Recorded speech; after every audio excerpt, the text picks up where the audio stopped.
Assalamualaikum warahmatullahi wabarakatuh. Perkenalkan, nama saya Kiki Renawati, mahasiswa Pendidikan Ilmu Pengetahuan Sosial Kerja Sarjana Universitas Tadulako dengan NIM A3222530.020. Pada video kali ini, saya akan membuat resume mengenai pertemuan 1 mata kuliah Nilai Moral dan Perilaku Sosial dengan dosen pengampu Dr. Hasdin, SPD, MPT.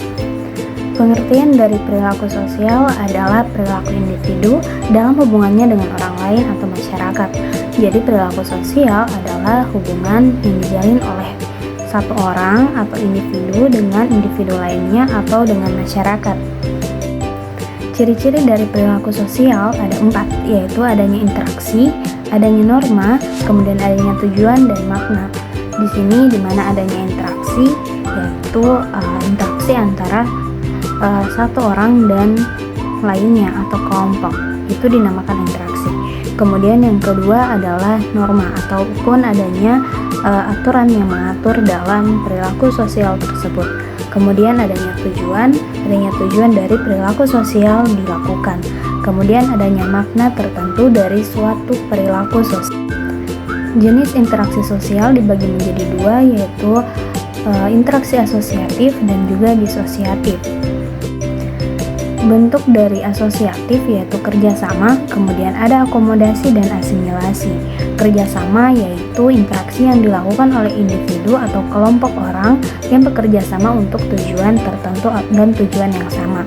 Kemudian adanya akomodasi yaitu hubungan antara kelompok atau individu yang sebelumnya mengalami konflik atau perbedaan dengan tujuan meredakan ketegangan dan mencapai keseimbangan sosial. Kemudian yang ketiga ada asimilasi, di mana terjadi perbedaan-perbedaan budaya antar individu atau kelompok yang semakin berkurang sehingga terbentuk kesatuan sikap, pola pikir, dan tindak.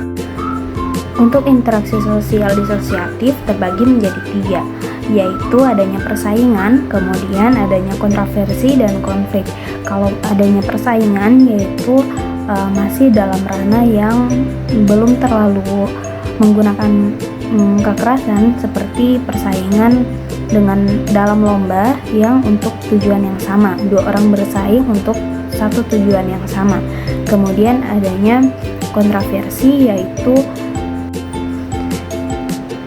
tindak persaingan ataupun di tingkat lebih atas dari persaingan dengan tujuan untuk merasa lebih dibanding manusia yang lainnya.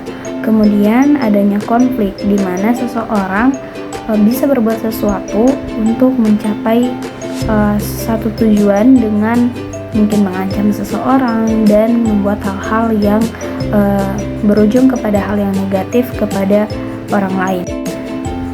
Ada beberapa faktor mengenai interaksi sosial ini. Adanya faktor eksternal dan faktor internal. Untuk faktor internal yaitu merupakan faktor kepribadian, kemudian faktor sikap, faktor motivasi, dan juga faktor eksternal meliputi faktor keluarga, masyarakat, sekolah, dan juga faktor media. Berikutnya ada skema Aiel, yaitu yang pertama ada adaptasi, kemudian yang kedua goals atau pencapaian suatu tujuan, yang ketiga yang bagian I adalah integration ataupun integrasi, kemudian yang berikutnya adalah latensi atau pemeliharaan pola. Teori konflik menurut Karl Marx bahwa memandang masyarakat sebagai arena pertentangan kepentingan antara kelompok-kelompok sosial yang tidak setara antara kelas ataupun modal berjuis dengan kelas pekerja atau proletariat. Menurutnya, bahwa konflik merupakan penggerak utama perubahan sosial.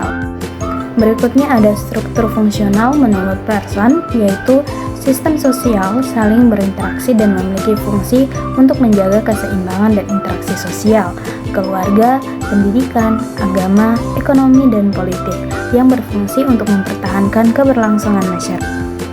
Itu saja yang dapat saya sampaikan pada video resume pertemuan 1 pada mata kuliah Nilai Moral dan Perilaku Sosial. Lebih dan kurangnya saya mohon maaf. Wassalamualaikum warahmatullahi wabarakatuh. Sampai jumpa di video selanjutnya.